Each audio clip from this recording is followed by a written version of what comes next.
ಹಾಲು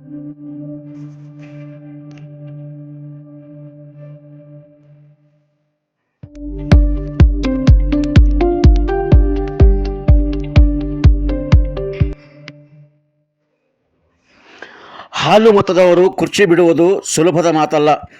ಯುಗಾದಿ ಬಳಿಕ ರಾಷ್ಟ್ರಕ್ಕೆ ಅಪಾಯ. ಬೀದರ್ನಲ್ಲಿ ಕೋಡಿಹಳ್ಳಿ ಶ್ರೀ.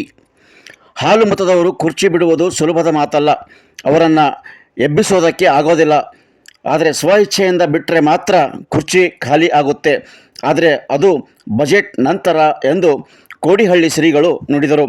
ಶನಿವಾರ ಬೀದರ್ಗೆ ಭೇಟಿ ನೀಡಿದ ಸಂದರ್ಭದಲ್ಲಿ ತಮ್ಮನ್ನು ಭೇಟಿಯಾದ ಸುದ್ದಿಗಾರರು ಕೇಳಿದ ಪ್ರಶ್ನೆಗೆ ಪ್ರತಿಕ್ರಿಯಿಸಿದ ಶ್ರೀಗಳು 2025ಕ್ಕಿಂತ 2026ರಲ್ಲಿ ಮಳೆಯ ಪ್ರಮಾಣ ಹೆಚ್ಚಾಗಿ ಸಾವು ನೋವು ಸಂಭವಿಸುವ ಸಾಧ್ಯತೆಗಳಿವೆ ಎಂದರು.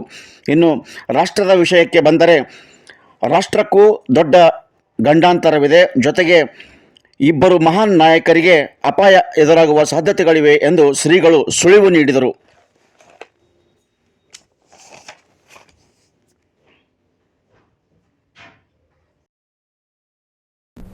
ದೇಶಗಳು ನಾಶ ಆಗ್ತವೆ, ಮಳೆ ಬೆಂಕಿ ಸುರಿಯಿಂದ ಪಂಚಭೂತಗಳಿಂದಲೂ ಕಷ್ಟ ಇದೆ ಅಂತ ಹೇಳಿದ್ದಾರೆ. ಅದರಲ್ಲಿ ಇನ್ನೂ ಜಾಸ್ತಿ ಮಳೆ ಆಗೋ ಲಕ್ಷಣ ಇದೆ. ಆಮೇಲೆ ವೈಪರೀಕ ಹವಾಮಾನ ವ್ಯತ್ಯಾಸದಲ್ಲಿ ಜನಗಳು ಸಾಯೋ ಲಕ್ಷಣ ಇದೆ ಅದರಲ್ಲಿ. ಮತ್ತು ಯುಗಾದಿ ನಂತರ ವಿಸ್ತಾರ ಹೇಳ್ಬೋದು. ಇನ್ನೂ ಸಾವು ನೋವುಗಳು ದುಃಖಗಳು ಇದ್ದಾವೆ. ಇನ್ನು ಪ್ರಾಕೃತಿಕ ದೋಷ, ನೀರಿನಿಂದ ಮತ್ತು ಆಘಾತಗಳು ಜಾಸ್ತಿ, ಆಕಸ್ಮಿಕ ತೊಂದರೆಗಳು, ಮನುಷ್ಯನೇ ಆಫತ್ ಮಾಡಿಕೊಳ್ತಾ ಇದ್ದಾನೆ. ಆ ಥರ ಒಂದು ತೊಂದರೆಗಳಿದ್ದಾವೆ. ಈ ಮಿಲಿಯನ್ ಗಟ್ಟಲೆ ಸಾವಾಯಿತು ಮೊನ್ನೆ ಜಗತ್ತಿನಾದ್ಯಂತ. ಫ್ಲಡ್ಡಿಂದ ಆಯಿತು, ನೀರಿನಿಂದ ಆಯಿತು, ಬೆಂಕಿಗಳಿಂದ ಆಯಿತು. ಆ ಎಲ್ಲ ಆತ್ಮಗಳು ಸರಿಯಾಗಿ ಸಂಸ್ಕಾರ ಆಗಿಲ್ಲ, ಆತ್ಮಗಳು ಸಂಚರಿಸ್ತಾ ಇದ್ದಾವೆ.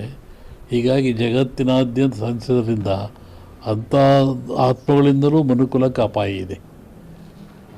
ಏಕಾಂಗಿ ಹೋಗುವುದು, ಮಾನಸಿಕ ಸ್ಥೈರ್ಯ ಕಳ್ಕೊಳ್ತಕ್ಕಂಥದ್ದು, ಇದ್ದಕ್ಕಿದ್ದಂಗೆ ಬೀಳ್ತಕ್ಕಂಥದ್ದು, ಆಮೇಲೆ ಹುಚ್ಚುತನ ತೋರಿಸ್ತಕ್ಕಂಥದ್ದು, ಇದಂಗೆ ಶರೀರ ಅಂಗಾಂಗಗಳು ವ್ಯತ್ಯಾಸ ಆಗ್ತಕ್ಕಂಥದ್ದು ಅದು ಇದೆ. ಇನ್ನು ಕರ್ನಾಟಕಕ್ಕೆ ಒಳ್ಳೆಯದಿದೆ, ಮಳೆ ಬೆಳೆ ಚೆನ್ನಾಗಿದೆ.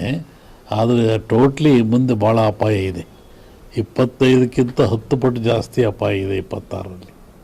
ಸೂರ್ಯನ ಮೇಲೆ ಹೇಳುವಂಥದ್ದೊಂದು, ಚಂದ್ರ ಹಿಡ್ಕೊಂಡು ಹೇಳುವಂಥದ್ದು ಒಂದು. ಚಂದ್ರಮಾನ ಯುಗಾದಿ ಅಂತ ಒಂದು ಹೇಳ್ತೀವಿ, ಉತ್ತರಾಯಣ ಬದಲಾವಣೆ ಸೂರ್ಯನ ಮೇಲೆ ಅಂತ.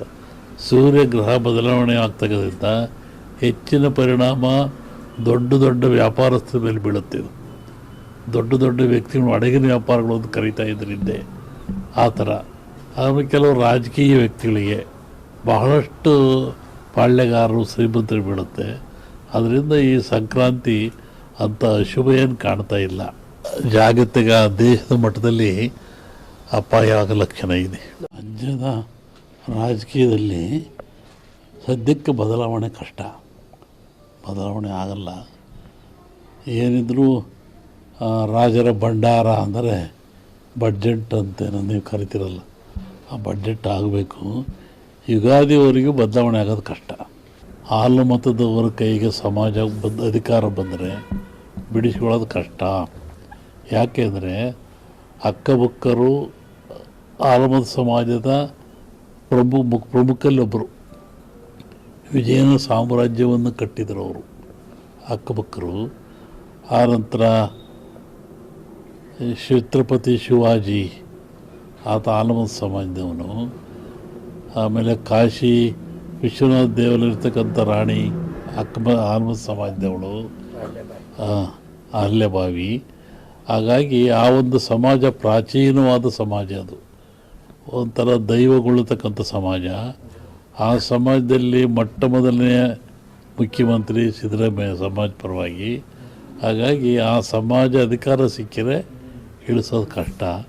ಅವರಾಗೆ ಬಿಟ್ಟುಕೊಟ್ರೆ ಆಗ್ಬೋದು, ಅವರು ಬಿಟ್ಟು ಕೊಡಲ್ಲ, ಇಳಿಯೋದು ಇಲ್ಲ. 5 ವರ್ಷ ಅವರೇ ಇರ್ತಾರೆ. ಡಿ ಕೆ ಶಿವಕುಮಾರ್ ಅವ್ರಿಗೆ ಕಷ್ಟ ಇದೆ ಅಂತ 5 ವರ್ಷ ಅವರೇ ಇರ್ತಾರೆ ಗುರುಗಳಂದ್ರೆ. ಯುಗಾದಿ ಕಳೆದ ಮೇಲೆ ಹೇಳ್ತೀನಿ ಅದನ್ನು.